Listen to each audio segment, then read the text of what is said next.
hancurnya sebuah bangsa itu juga bukan karena banyaknya para politisi di parlemen, tidak, tapi karena diamnya orang-orang soleh tidak berpolitik.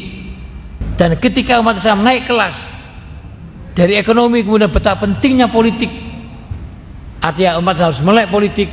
Apa kata Pak Nasir? Oh yarham, maka mereka akan dihabisi. Dan ini fakta sejarah, ya kan? Sanakan ulama sudah lebih ngaji di pondok, nggak usah urusan politik. Kita umat yang beragama Islam tidak bisa dipisahkan politik. Politik itu bagian daripada Islam. Termasuk kajian pada malam ini itu juga urusan politik. Kita bangun tidur urusan politik, harga sabun, harga odol, harga lipstik, harga BBM, semua itu kebijakan politik. Jujur saya katakan saat ini sesungguhnya Indonesia dalam kondisi tidak baik-baik saja, hampir nyaris kehancurannya. Indonesia mengalami krisis multidimensional, ya. Umat Islam termarginalkan, terpinggirkan hampir di seluruh aspek kehidupan, terutama di bidang politik, ekonomi, hukum, dan seterusnya. Indonesia saya katakan mengalami darurat korupsi berjamaah yang semakin hari tidak semakin rendah, semakin merajalela dan semakin menjadi-jadi.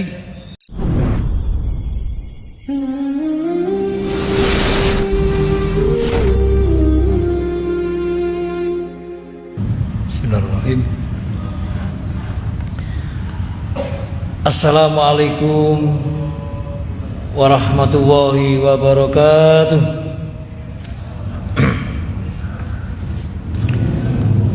Alhamdulillahilladzi an'ama 'alaina bi ni'matil iman wal islam walladzi anzala as-sakinata fi qulubil mu'minin liyazadu imanan ma imanihim walladzi arsala rasulahu bil huda wa dinil haqq liyudhhirahu 'alad dini kullih walau karihal musyrikun. Asyhadu an la ilaha illallah wahdahu la syarikalah wa asyhadu anna Muhammadan abduhu wa rasuluhu la nabiyya ba'da. Sallallahu alaihi wasallam wa ala alihi wa ashabihi wa man tabi'ahu bi ihsan ila yaumiddin. Wa qala ta'ala fi kitabil karim, a'udzu billahi samil alim minasyaitonir rajim. Wa idza aradna an nuhlika qaryatan amarna mutrafiha fafasaku fiha fa haqqo 'alaiha al-qaulu fadammarnaha tadmira. Sadaqallahul adzim.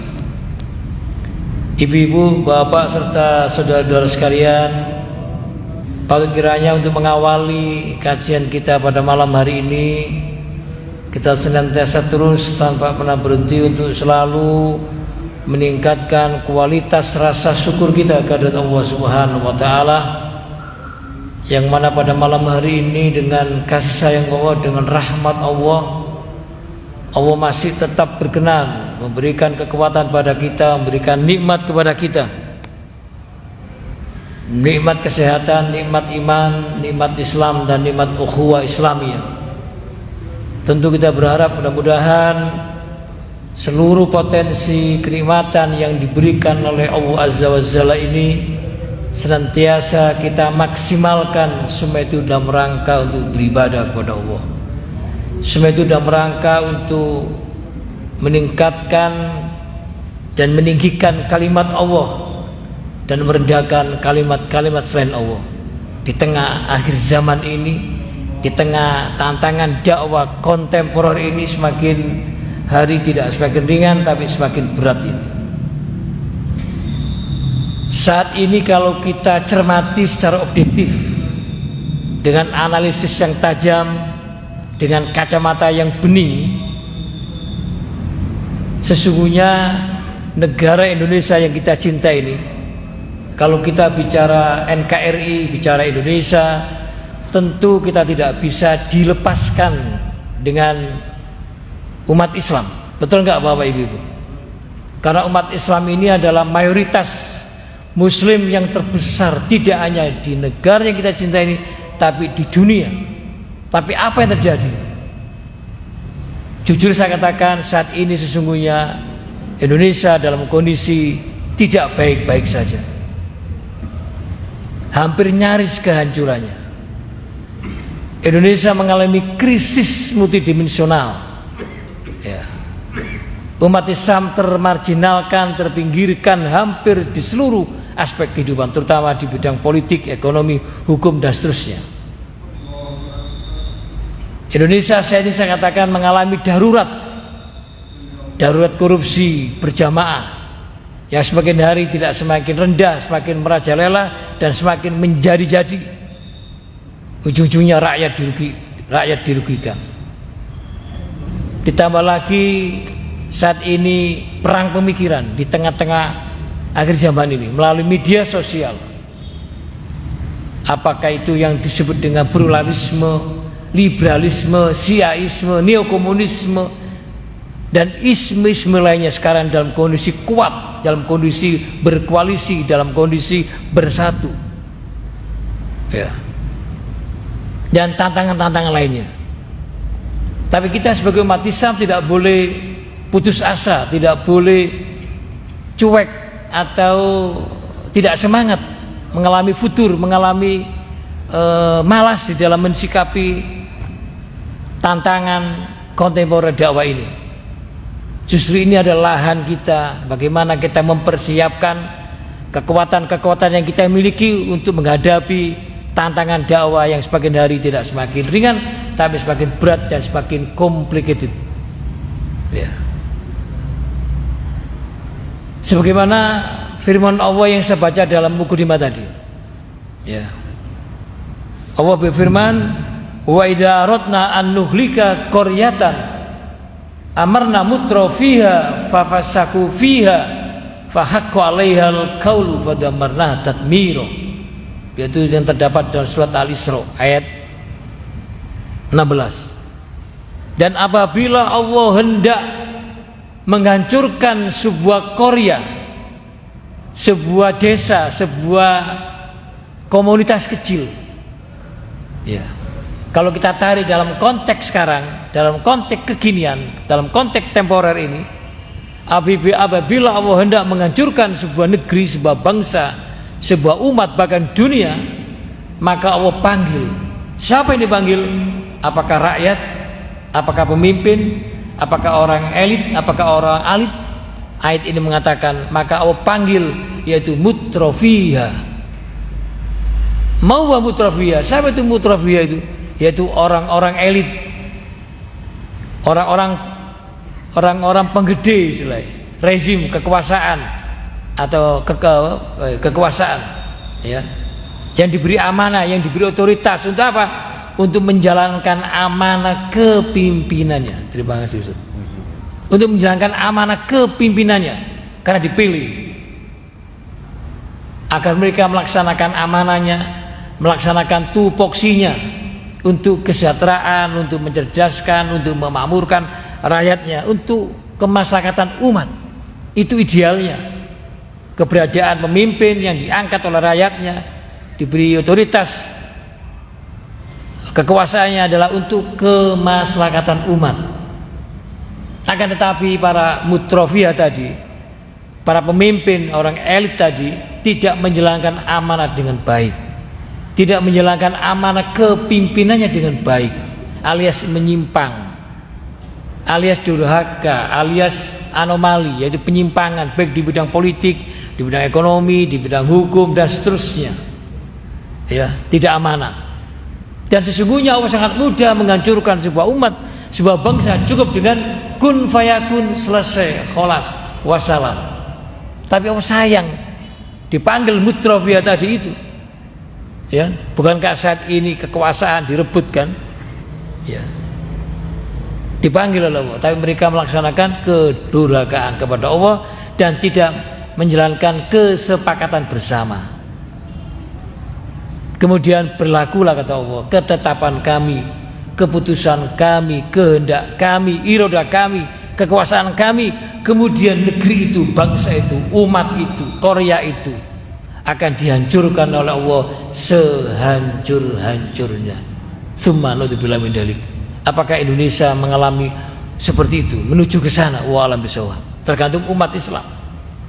Karena hancurnya sebuah umat, sebuah bangsa itu ya terutama umat Islam sesungguhnya karena mayoritas. Tapi apa yang terjadi? Pertanyaan besarnya adalah limada ta'akhirul muslimuna wa limada taqaddama ghairuhum. Kenapa sekarang ini umat Islam yang mayoritas ya dalam kondisi termarginalkan, terpinggirkan, terpuruk, dalam kondisi stagnan, mengalami kemunduran, sementara kelompok ghairu Islam dalam kondisi maju. Ya. Ada apa? Mari kita evaluasi ini. Lantas bagaimana perspektif pandangan Islam, pandangan Al-Quran dan As-Sunnah hancurnya sebuah peradaban umat, peradaban bangsa, bahkan peradaban dunia itu akan dihancurkan oleh Allah. Dengan cara apa? Mari nanti kita sampaikan. Ya. Nah, semangat kita melihat situasi konteks seperti ini, ya, yang Indonesia yang tadi sering saya katakan dalam kondisi tidak baik-baik saja, hampir sempurna kehancurannya. Maka kita tidak boleh putus asa. Fa insyaallah harapan itu masih ada. Maka perlu adanya perubahan. Ya, semangat kita adalah wala tahinu wala tazanu wa antumul launa in kuntum mu'minin. Surat Ali Imran ayat 139. Dan janganlah wahai umat Islam kamu merasa tidak memiliki kekuasaan, tidak memiliki kekuatan, tidak memiliki pengaruh, tidak memiliki izah, tidak memiliki muruah dan sebagainya. Dan janganlah kamu bersedih hati. Gak boleh umat Islam itu bersedih hati melihat tantangan yang sekarang luar biasa ini. Harus lebih semangat. Ya, gak boleh futur, gak boleh malas, gak boleh gak ada gerakan. Harus move on umat Islam itu. Ya, gak boleh cengeng kalau bahasa anak muda itu. Ya. Dan janganlah kamu bersedih hati. Padahal kamulah orang-orang yang tinggi derajatnya jika kamu adalah orang-orang mukmin. Ini jadi masalah. Artinya mahfum mukhalafahnya, kalau kita menjadi orang mukmin yang kafah, mukmin yang totalitas, mukmin yang holistik, mukmin yang militan, yang menjadikan Al-Quran dan As-Sunnah sebagai pedoman hidupnya, Islam totalitas. Ya ayyuhalladzina amanu dkhulu fis-silmi kafah wa la tattabi'u khuwatis syaiton innahu lakum aduwwum mubin. Hai orang yang beriman, masuklah kamu ke dalam Islam secara utuh, secara totalitas, secara menyeluruh, secara kafah, dan jangan kamu mengikuti langkah-langkah setan. Sesungguhnya setan itu adalah musuh yang nyata. Ya kan? Hanya orang-orang yang Islamnya kafah, yang totalitas, fa insyaallah orang mukmin akan diberi kemenangan oleh Allah. Maka kita perlu sadar diri, posisi diri kita ini sebagai muslim apa sebagai mukmin. Maka kalau kita sebagai muslim, maka harus ada perubahan, harus ada hijrah dari muslim menuju mukmin, lebih meningkat, naik kelas kita, baru kita akan diberi kemenangan oleh Allah. Ya. Nah, kalau kita bicara tentang Indonesia di dalam ayat yang kaitannya dengan masalah hancurnya sebuah bangsa itu karena tidak amanah, kepemimpinan tidak berjalan baik. Indonesia kan pakai politiknya kan pakai politik res politika, di mana sebuah negara itu kekuasaan dibagi menjadi tiga, ada eksekutif, yudikatif dan legislatif. Ya, mau dibawa kemana negeri dan umat ini tergantung tiga kekuatan unsur yang ada di sistem res politika itu, yang ditulis oleh Montesquieu atau John Locke dan sebagainya. Maka bagaimana perspektif Islam memandang hancurnya sebuah peradaban umat atau peradaban bangsa ini? Yang pertama adanya tidak adanya amanah kepemimpinan. Berarti bicara kepemimpinan sangat penting dan sangat strategis, apalagi di tahun-tahun politik seperti ini. Ya, sangat penting kita bicara tentang unsur kepemimpinan dalam Islam. Bagaimana kita mencoba untuk beri terobosan agar ke depan harus ada leadership proaktif, kepemimpinan yang berbasis kenabian, kepemimpinan yang memiliki nilai-nilai kenabian. Ya, bagaimana sifat-sifat kepemimpinan Nabi Muhammad SAW yang sering kita dengar ketika kita masih sekolah di madrasah atau di sanawiyah, di aliyah dan sebagainya, yaitu adanya sikap sidik, amanah, fatona, tabligh, ditambah dengan qawiyun amin, ya pemimpin yang kuat, yang amanah, dan basatun fil jism dan sebagainya. Pemimpin yang berintegritas yang dimaksud, pemimpin yang memiliki kapasitas, pemimpin yang memiliki kompetensi, pemimpin yang paham akan persoalan kebangsaan, pemimpin yang paham akan persoalan keumatan, pemimpin yang paham akan urusan umat Islam, karena kita sebagai mayoritas muslim. Maka pemimpin ke depan harus dekat dengan rakyat, dekat dengan umat Islam, tidak menyakiti dan sebagainya. Ini penting, pemimpin yang berintegritas, bukan pemimpin yang isi tas, ya, yaitu pemimpin yang beriman dan bertakwa, yang takut kepada Allah. Ini yang nampaknya sulit mencari pemimpin yang khauf ilallah, takut kepada Allah, bukan takut kepada partainya, ketua partainya, bukan takut pada presidennya, takut kepada atasnya. Tapi pemimpin yang dibutuhkan, yang dirindukan saat ini adalah pemimpin yang khauf ilallah, takut kepada Allah. Ketika mereka sadar kalau menyimpang dari amanah kepimpinannya tadi, ya, tentu adalah semangatnya adalah memiliki amanah yang penting. Ternyata kalau kita bicara tentang bab amanah kepemimpinan, itu juga diterangkan oleh Allah Subhanahu wa taala di dalam firman-Nya yang terdapat di dalam surat Al-Ahzab 72. Ya, ini pentingnya amanah kepemimpinan ini. Yang kadang-kadang para pemimpin tidak memperhatikan ini, ya. Yang penting jadi caleg, jadi presiden, jadi macam-macam, tapi nggak melihat bagaimana pentingnya kepemimpinan ini, ya. Allah berfirman, inna aradnal amanata 'alas samawati wal ard wal jibali fa abaina yahmilnaha wa asfaqna minha wa hamalal insan innahu kana zaluman jahula. Ya. Sesungguhnya kami telah menawarkan, jadi Allah itu menawarkan kepada makhluk-makhluknya. Ternyata yang pertama kali ditawarkan oleh Allah untuk menjadi pemimpin di muka bumi ini bukan manusia, tetapi makhluk-makhluk besar yang senantiasa taat dan tunduk, samina wa ta'na, yang senantiasa melaksanakan perintah Allah, nggak pernah membangkang, nggak pernah menyimpang, ya. Makhluk apa itu? Menurut firman ini dalam surat Al-Ahzab 72 ini, Allah menawarkan amanah kepemimpinan kepada bumi, kepada langit, kepada gunung-gunung, dan makhluk besar ini menolak karena merasa tidak mampu memikul beban amanah itu yang begitu berat, yang begitu abot, ya. Enggan mereka memikul amanah itu. Dia tahu kemampuannya, tahu posisinya, dia menolak karena nggak mampu menahan amanah itu. Kemudian amanah itu menurut firman ini diterima oleh manusia. Kemudian dilanjutkan firman Allah, innahu kana zaluman jahula. Sesungguhnya manusia itu adalah sangat bodoh dan zalim. Al-Ahzab 72. Maka saatnya lah kita ini butuh pemimpin yang dirindui, ya, yang dirindukan oleh umatnya. Pemimpin yang mencintai rakyatnya. Pemimpin akan paham kebutuhan rakyatnya, kebutuhan umatnya. Karena sesungguhnya pemimpin itu adalah khadimul ummah. Apa itu khadimul ummah? Melayani rakyat, melayani umat, bukan minta dilayani, itu hakikatnya. Tapi sekarang terbalik, pemimpin yang dilayani. Padahal pemimpin itu jadi pemimpin itu karena rakyat. Tanpa rakyat tidak ada pemimpin. Maka pentingnya umat Islam harus paham tentang kepimpinan di dalam Islam.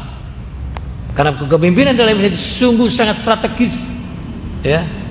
Bahkan dalam suatu riwayat disebutkan ketika Rasulullah SAW, ketika Rasulullah SAW manusia yang agung, manusia yang suci, manusia yang maksum, tokoh revolusioner sejati, ya, meninggal. Ternyata para sahabat berkumpul membicarakan siapa pengganti Rasulullah SAW pasca Rasul meninggal. Ternyata para sahabat tidak mensegerakan memakamkan manusia yang mulia ini, manusia yang agung ini, yaitu Nabi Muhammad sallallahu alaihi wasallam. Tidak segera untuk memakamkan, atau dalam bahasa Indonesia, dalam bahasa Jawa itu menguburkannya, enggak.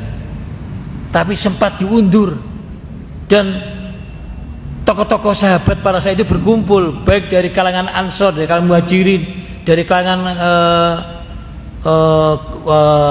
kaum Quraisy dan sebagainya, kumpul, berunding, bermusyawarah siapa pengganti Rasulullah SAW, karena sangat gentingnya pada saat itu. Karena dalam Islam tidak ada kevakuman sedetik pun kepemimpinan itu hilang. Itu ajaran Islam. Maka kumpullah para sahabat. Ada Abu Bakar As-Siddiq, ada Sayyidina Ali, ada Utsman, ada Sayyidina Umar, dan beberapa sahabat-sahabat lain. Akhirnya dipilihlah dalam musyawarah itu, muncul nama Abu Bakar As-Siddiq, dan seterusnya akhirnya mendapat gelar yang nama Khalifatur Rasyidin, ya kan? Itu artinya betapa pentingnya memilih pemimpin itu, ya. Kemudian yang kedua adalah di antara hancurnya sebuah peradaban umat dalam perspektif Al-Quran itu, di samping tadi yang pertama tidak adanya amanah dalam kepemimpinannya, artinya berkhianat, pemimpinnya berkhianat, tidak menjalankan tupoksinya dengan baik, maka itu akan dihancurkan oleh Allah. Yang kedua adalah tidak pandainya manusia, hamba Allah ini tidak pandai bersyukur kepada Allah, alias mengingkari karunia nikmat Allah yang diberikan kepada dirinya, yang diberikan pada manusia, yang diberikan pada negara yang kita cintai ini, yaitu Indonesia misalnya. Jadi Allah telah memberikan nikmat, memberikan anugerah, memberikan hidayah, memberikan sumber daya alam yang luar biasa kepada negara yang kita cintai ini. Apa yang tidak ada negara yang kita cintai? Lengkap, sempurna, dan sempurna, kaya Indonesia ini. Tapi apa yang terjadi? Apakah dengan sumber daya alam yang melimpah ruah ini, kekayaan alam yang di dasar laut misalnya, apa yang tidak ada? Lengkap, warna-warna ikan, jenis-jenis ikan, mulai dari gadul sampai ikan paus, ya. Lengkap Indonesia ini, kekayaan luar biasa. Belum lagi ditambah dengan kekayaan di dasar perut bumi.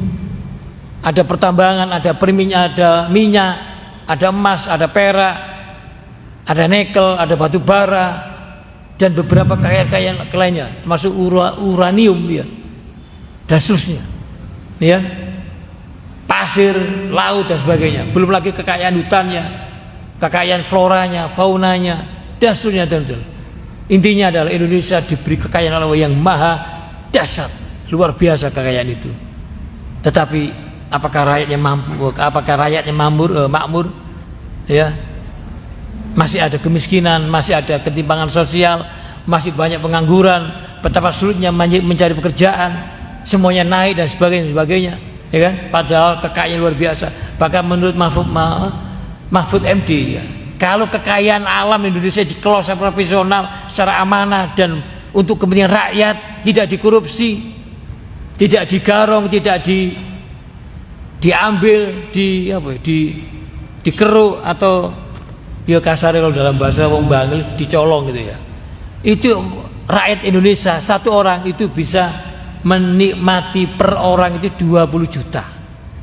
Ya kan? Tapi yang terjadi, mencari pekerjaan sulit, ya. Jangankan 20 juta, ya, satu bulan dapat dapat gaji atau insentif 3 juta aja sudah alhamdulillah, atau UMR aja alhamdulillah. Tapi faktanya berapa triliun kekayaan negara digarong oleh para oligarki, oleh para pejabat oknum, ya, banyak, luar biasa. Mana sekarang kasus yang kemarin sempat heboh, sempat ramai, yang 349 triliun, ya, mana menguap, bablas yang ini, ya. Kenapa tidak diusut itu? Yang katanya KPK menemukan 800 triliun, ya, yang di kantong ada berapa triliun, mana, ya.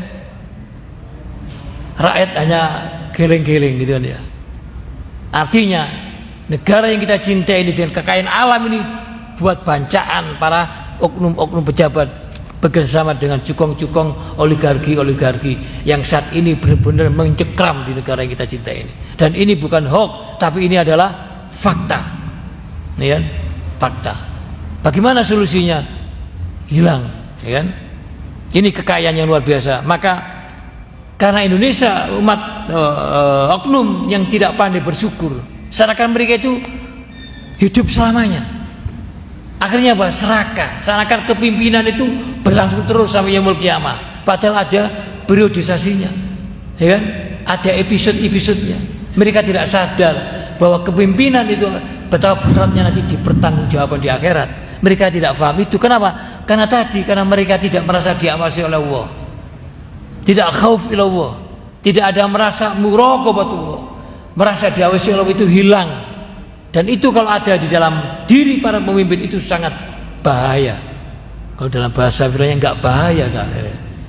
Kalau sikap muraqabatullah itu hilang di tengah-tengah umat, terutama para pemimpin, itu sangat-sangat berbahaya. Akhirnya terjadi krisis multidimensional yang kita rasakan saat ini, ya, itu yang terjadi. Maka di antara hancurnya sebuah bangsa umat manakala karena rakyatnya, para pemimpinnya tidak pandai bersyukur kepada Allah, padahal diberi nikmat yang banyak. Saking banyaknya kita tidak bisa menghitung. Wa in ta'uddu nikmatallahi la tuksuha. Kalau sekiranya hamba Allah menghitung nikmat yang aku berikan, pasti kamu tidak akan mampu menghitungnya, walaupun dengan menggunakan tenaga yang canggih dan sebagainya. Nggak mampu kita gitu, karena kita kurang bersyukur, ya. Nggak terima kasih, melupakan Allah. La in syakartum la azidannakum wa la in kafartum inna adzabi lasyadid. Ya. Jika hamba Allah itu mensyukuri nikmat Allah, pasti Allah akan menambahnya. Tapi kalau mengingkarinya, sungguh adabku sangat pedih. Bahkan kita diingatkan oleh firman Allah yang sering kita baca dalam surat Ar-Rahman, surat yang terdiri dari 78 ayat, 31 ayat sering diulang-ulangi dalam surat Ar-Rahman itu. Ada ingat? Fabi ayyi ala'i rabbikuma tukadziban. Nikmat yang manakah yang kamu dustakan? Ya, artinya maka nikmat Tuhanmu yang manakah yang kamu dustakan? Karena manusia kita ini memiliki potensi lupa, potensi hilaf, potensi melupakan, mengabaikan nikmat yang diberikan oleh Allah. Itulah manusia, ya. Tidak pandai bersyukur, padahal sudah banyak diberikan kekayaan yang luar biasa. Yang ketiga, dalam perspektif Islam, Al-Quran dan Al-Sunnah memandang hancurnya sebuah bangsa, sebuah umat itu, atau hancurnya sebuah peradaban itu adalah ketika dakwah amar ma'ruf nahi mungkar dan jihad fi sabilillah tidak berjalan dengan baik, alias stagnan, macet, tidak berjalan dengan profesional.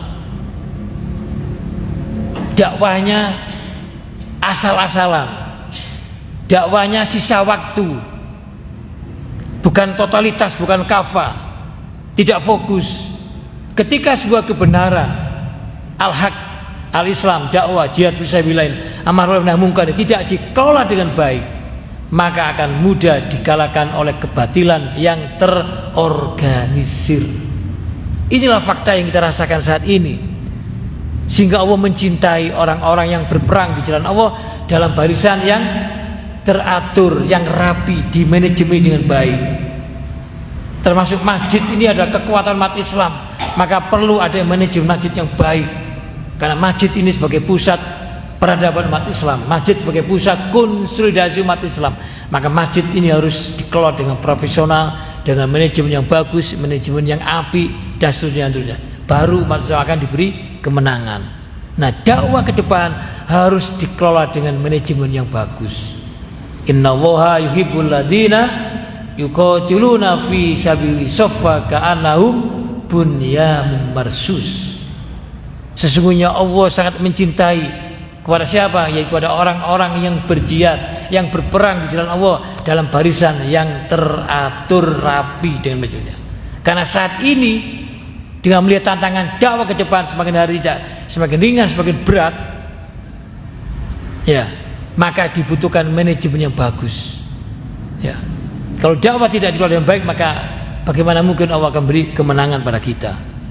Maka semangat kita di dalam dakwah amar ma'ruf nahi munkar ini penting, apalagi di tahun ini, di tahun politik.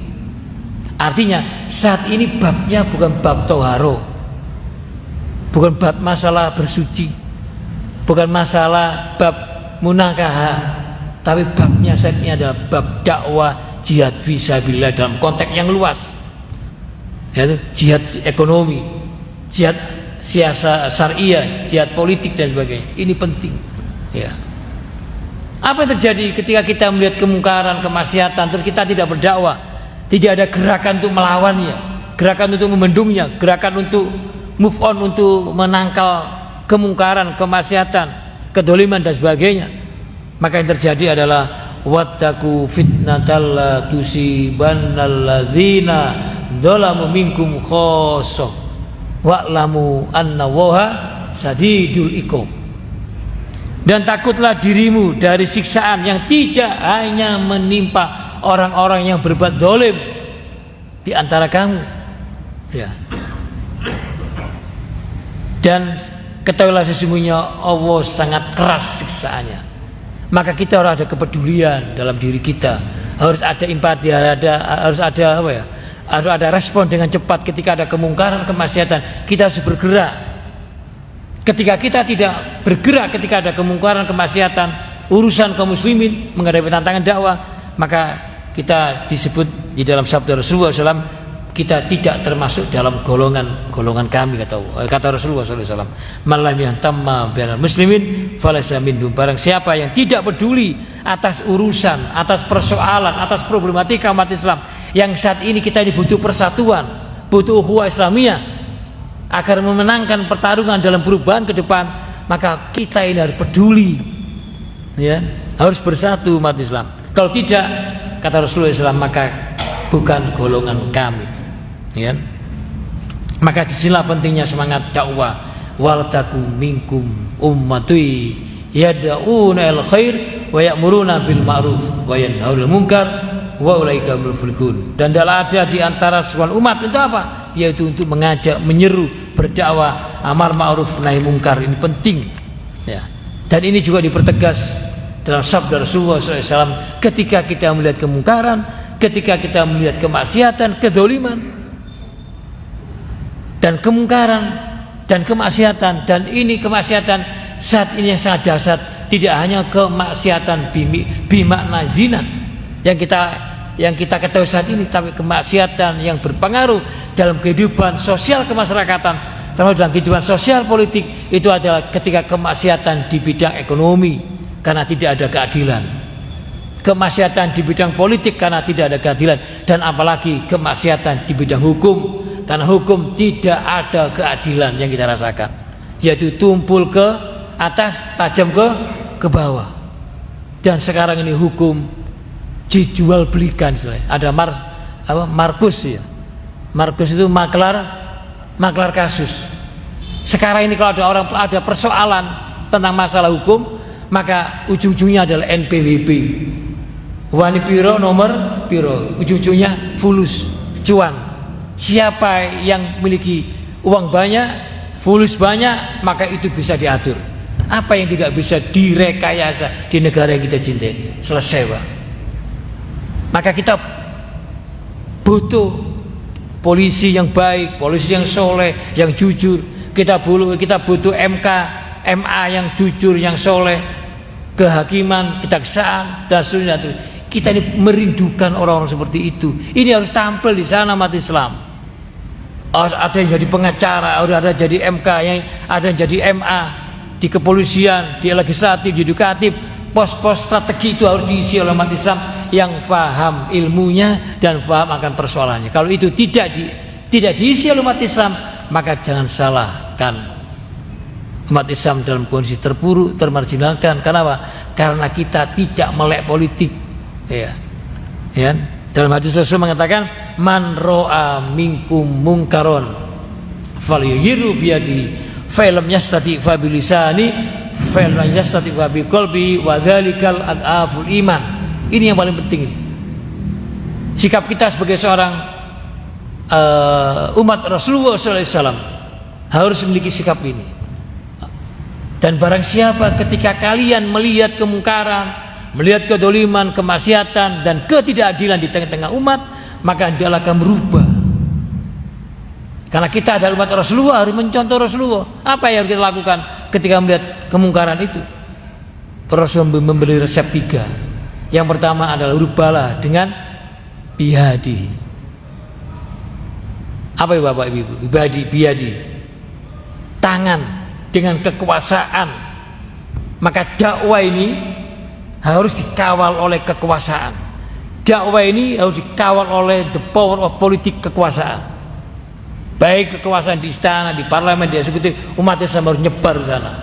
Orang-orang soleh, orang yang baik, orang yang cerdas, yang berani, yang khauf ilallah, yang takut pada Allah, itu harus ada di beberapa tempat-tempat strategis. Kalau itu tidak diisi oleh orang-orang soleh yang baik, yang ngerti persoalan kebangsaan, keumatan, maka itu akan diisi oleh kaum liberalisme, sekulerisme, neokomunisme, siaisme, dan ismisme lain sekarang berada di pusat-pusat kekuasaan. Siapa yang salah? Kembali pada umat Islam, karena umat Islam sebagai mayoritas. Maka di sini pentingnya kita ngaji, pentingnya kita membaca, pentingnya kita ada mustaklim seperti ini, sehingga umat Islam tercerahkan. Karena saat ini mayoritas umat Islam dalam kondisi mengalami kekeringan sipil, kekeringan spiritualitas, kekeringan ilmu dan sebagainya. Maka pentingnya ngaji bareng, memakmurkan masjid di mana-mana harus ada kajian-kajian seperti ini, sehingga umat Islam melek bahwa saat ini Indonesia dalam kondisi bahaya, dalam kondisi termarginalkan, dalam kondisi terpuruk, dalam kondisi mengalami krisis multidimensional, sudah nyaris hampir kehancurannya. Maka tidak cukup kita menjadi orang muslim yang hanya sekedar iman secara individual, tapi dibutuhkan iman secara sosial. Harus ada kepedulian. Tidak cukup kita hanya menjadi orang beriman di masjid, tidak cukup kita menjadi orang iman di masjid, tapi bagaimana iman kita ada dalam rumah tangga, iman kita berada di pasar, di perusahaan, di pabrik, di tempat-tempat kerja, iman harus tetap di situ. Kalau tidak, akidah kita akan tergerus oleh tantangan dakwah itu. Maka di sini pentingnya kita harus menguatkan dakwah ini. Itu yang pertama. Dia akan merubah dengan kekuasaan, dengan dakwah, dengan kekuasaan, dengan tangan. Maka umat Islam harus melek politik. Kalau orang Islam yang anti politik, maka itu sama dengan ajaran Londo, ajaran orang Belanda. Ya. Apa kata Awyarham Buya Pak Natsir pernah mengatakan, ketika umat Islam itu hanya sibuk urusan ritual, seremonial, dipastikan pasti akan aman mereka, tidak akan diganggu, bahkan difasilitasi, bahkan didanai. Tapi ketika ada naik kelas, betapa pentingnya sekarang itu adalah ekonomi, betapa pentingnya jihad ekonomi saat ini, sangat penting. Ya, mereka akan diawasi. Dan ketika umat Islam naik kelas dari ekonomi, kemudian betapa pentingnya politik, artinya umat harus melek politik. Apa kata Pak Nasir Awyarham? Maka mereka akan dihabisi. Dan ini fakta sejarah. Ya kan? Sana kan ulama sudah lebih baik ngaji di pondok, nggak usah urusan politik. Kita umat yang beragama Islam ini tidak bisa dipisahkan politik. Politik itu bagian daripada Islam. Termasuk kajian pada malam ini itu juga urusan politik. Kita bangun tidur urusan politik, harga sabun, harga odol, harga lipstik, harga BBM, semua itu kebijakan politik. Termasuk pendidikan itu juga urusan politik. Ya. Artinya dalam aktivitas kehidupan 24 jam kita tidak bisa dipisahkan dengan kebijakan politik. Maka kita umat Islam harus faham politik dan kita menyebar di beberapa tempat-tempat yang harus kita isi. Jangan diisi oleh orang-orang yang politisi-politisi yang tidak memperjuangkan umat Islam dan sebagainya. Ya, hancurnya sebuah bangsa itu juga bukan karena banyaknya para politisi di parlemen, tidak, tapi karena diamnya orang-orang soleh, tidak berpolitik, tidak adanya politisi yang berkeadaban. Dalam Islam itu penting politik yang berkeadaban, high politik yang tinggi, bukan politik pragmatisme, bukan politik dagang sapi, bukan politik transaksional, tapi politik yang berkeadaban. Masuk ke parlemen dalam rangka memperjuangkan rakyatnya, memperjuangkan nilai-nilai agama. Karena tujuan politik itu ada dua. Di dalam buku Al-Ahkamu Sultaniyah yang ditulis oleh Imam Mawardi disebutkan tujuan politik dalam Islam itu yang pertama adalah iqamatuddin, menegakkan agama Islam. Artinya Islam tidak bisa dipisahkan dengan politik, Islam tidak bisa dipisahkan negara, harus berjalan seiring. Ya, Islam akan bisa tegak kalau itu kita memiliki kepemimpinan yang solid. Ya. Dan yang kedua adalah tujuan politik itu adalah meriayah itu merawat, atau sebagai khodimul ummah, melayani rakyat, mengurusi rakyat untuk semua kepentingan kemasyarakatan bersama. Itu tujuan politik dalam Islam. Tapi sekarang terbalik, masuk parlemen, masuk di gedung istana, macam-macam, tapi tidak memperjuangkan rakyat, tidak memperjuangkan umat, ya, untuk kepentingan dirinya, kepentingan politiknya, kepentingan hizbiyahnya, golongannya, apalagi untuk kepentingan politik oligarki, ya, mesti jual ya, ini yang terjadi. Tapi kita tidak boleh putus asa. Insya Allah masih ada orang-orang yang soleh, orang yang baik. Maka perlu kita doakan, perlu kita dukung orang-orang yang memiliki syahwat politik yang positif, harus kita dukung. Ya, kita bicara politik di masjid itu bukan masalah tabu, tidak, penting. Yang penting nggak boleh kampanye. Sepakat? Kita bicara tentang politik dalam Islam, kita bicara tentang kepimpinan dalam Islam, bagaimana syarat pemimpin dan sebagainya, itu boleh. Pentingnya umat Islam tentang pendidikan politik ini menurut hemat saya adalah sebuah keharusan dan kebutuhan, apalagi ini masuk di tahun politik dan sebagainya. Ya. Itu pentingnya dakwah, yaitu dirubah dengan kekuasaan. Kalau nggak mampu kemaksiatan, kedoliman dirubah dengan kekuasaan, nggak mampu, maka kata Rasulullah, rubbalah dengan lisan. Lisan inilah kekuatan ulama, kekuatan kiai, kekuatan habaib, kekuatan syekh, kekuatan aktivis mujahid dakwah, aktivis remaja masjid, ya harus bersuara semua. Kekuatan ulama, kita menunggu komando ulama, ya. Kita nantikan fatwa-fatwa ulama. Tentu ulama-ulama yang khair, ulama-ulama yang Islamnya kafah, yang totalitas untuk kepentingan umatnya, kepentingan agama Islamnya, bukan ulama su. Ulama itu ulama yang sering ke penguasa, duduk menasihati, tapi ke penguasa itu apa? Mencari proyek, bikin proposal dan sebagainya, bukan itu. Tapi ulama yang khair, ulama yang soleh, ulama yang peduli terhadap urusan kebangsaan, keumatan, menasihati para ulamanya, bukan ulama yang sering ke kekuasaan, ke penguasa. Seharusnya umaro itu mendatangi ulama, bukan ulama mendatangi umaro. Ini salah kaprah. Ya. Kalau ulama hanya sering ke umaro, perlu tanya-tanya, ada apa? Kalau mereka mendatangi dan mereka memberi nasihat, baik. Tapi sekarang banyak ulama yang beri fatwa yang tidak menyejukkan, tapi bikin gaduh, bikin statement yang blunder. Betul nggak Pak Ibu? Ini fakta di media sosial seperti itu. Maka kita perlu mendengar fatwa-fatwa para ulama-ulama yang khair, bukan ulama-ulama su. Karena di akhir zaman ini banyak ulama-ulama su, ya.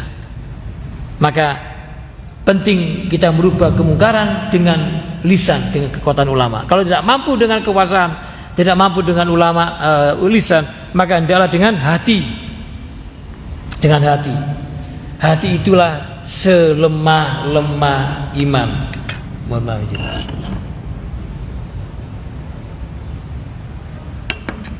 Hati itulah selemah-lemah iman.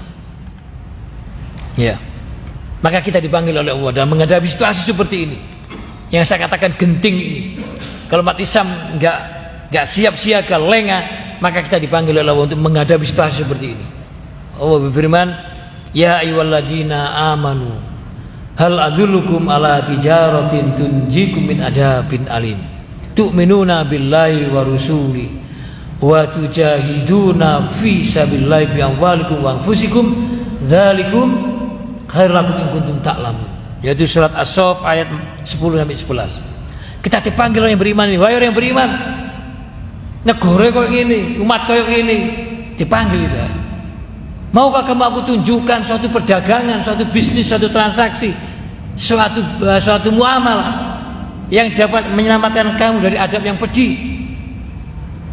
Hendaklah kalian beriman kepada Allah. Tauhid, pentingnya tauhid umat Islam ini.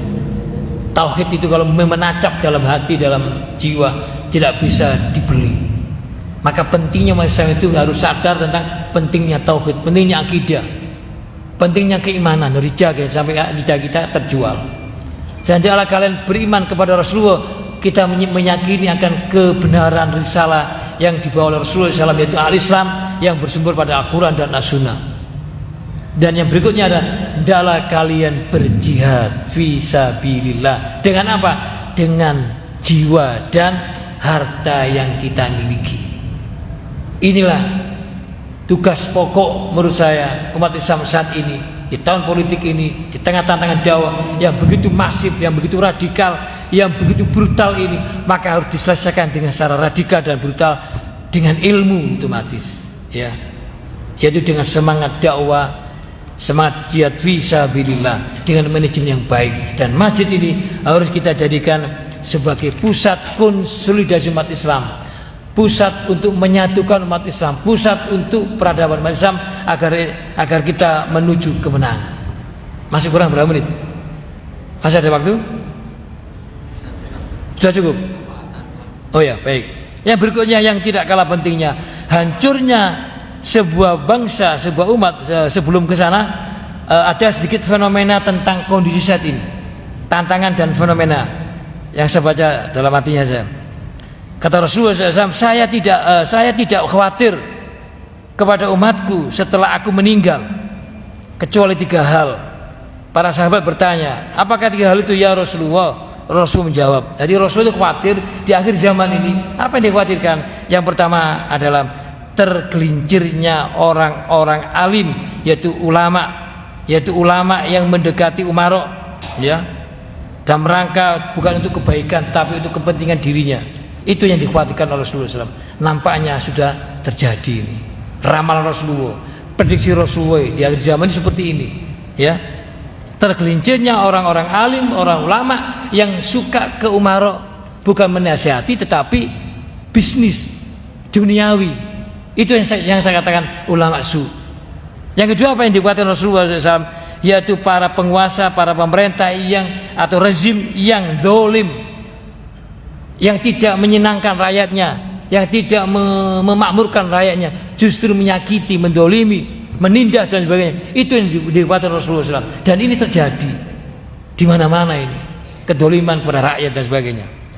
Yang berikutnya adalah nafsu yang diikuti, orientasinya adalah duniawi, sehingga serakah, sehingga nggak takut kepada Allah, sehingga tidak ada jiwa khauf ilallah, ya, tidak takut kepada Allah, tidak merasa diawasi Allah, yaitu muraqabatullah, ya. Bahkan di dalam suatu hadis dijelaskan tentang fenomena saat ini adalah akan datang tahun-tahun yang menipu. Pada saat itu seorang pendusta dianggap jujur, sedangkan yang jujur dianggap pendusta. Pengkhianat di saat itu tersebut dianggap amanah, sedangkan orang yang amanah tidak dianggap amanah. Iya, artinya dunia terbalik. Yang disebut oleh dalam sabda Rasulullah SAW, yaitu innama sayati ni alan nas sinuna khada'a yusaddiqu fiha kadhib. Akhirnya muncullah yang disebut ar-ruwaib itu. Kemudian saya bertanya, apa yang disebut dengan ruwaib itu ya Rasulullah? Yaitu Rasul menjawab, yaitu seseorang yang tidak berilmu, tidak memiliki kapasitas, tidak memiliki kompetensi, namun mereka bicara pada masalah-masalah umum, pada masalah-masalah umat yang mereka tidak mengerti sama sekali. Dan mereka sekarang menguasai panggung-panggung, dan mereka menguasai mimbar-mimbar, mereka menguasai kekuasaan-kekuasaan, padahal mereka tidak memiliki kemampuan dan kapasitas. Itulah yang disebut dengan era Ruwaibidu. Ujung-ujungnya Ruwaibidu itu adalah rezim yang tidak memiliki ilmu, tapi mereka diberi kekuasaan untuk memimpin orang banyak. Maka kalau ini ada, maka kehancuran akan cepat mendekati. Dan ini yang diwaspadai Rasulullah SAW, di akhir zaman itu akan muncul seperti itu. Yang berikutnya yang tidak kalah pentingnya adalah di antara hancurnya sebuah bangsa dalam perspektif Al-Quran adalah merajalelainya kemaksiatan dan kemusyrikan. Itu sekarang masif yang namanya kemusyrikan, yang namanya kemaksiatan, terang-terangan ya, dan seterusnya dan seterusnya. Ini luar biasa ini. Yang berikutnya, yang terakhir, yang tidak kalah pentingnya, hancurnya sebuah umat, sebuah bangsa itu manakala di dalam komunitas baik kecil maupun besar itu adalah terlalu cinta dunia dan takut berjihad, takut memperjuangkan risalah Islam yang dalam bahasa hadis disebut dengan al-wahn, yaitu cinta dunia, takut mati. Sebagaimana yang disampaikan Rasulullah SAW, yusiku antada'a alaikumul umamu kama tada ila akhir hadis, yang artinya akan datang suatu masa di mana kamu akan diperebutkan, nanti umat Islam akan diperebutkan oleh orang-orang lapar yang ingin melahap, ingin menyantapnya atau memakannya, diperebutkan oleh umat-umat lain, sebagaimana makanan yang lezat diperebutkan oleh orang-orang lapar yang tadi saya katakan. Kemudian para sahabat bertanya, apakah saat itu jumlah kami sedikit ya Rasulullah? Tidak, justru mansam dalam kondisi banyak, tetapi kamu terjangkit penyakit al-wahn, yaitu cinta dunia, takut mati, cinta dunia, serakah dunia, tapi tidak berani untuk berdakwah, berjihad fisabilillah di tengah-tengah saat ini kita menghadapi tantangan dakwah yang begitu masif. Ya.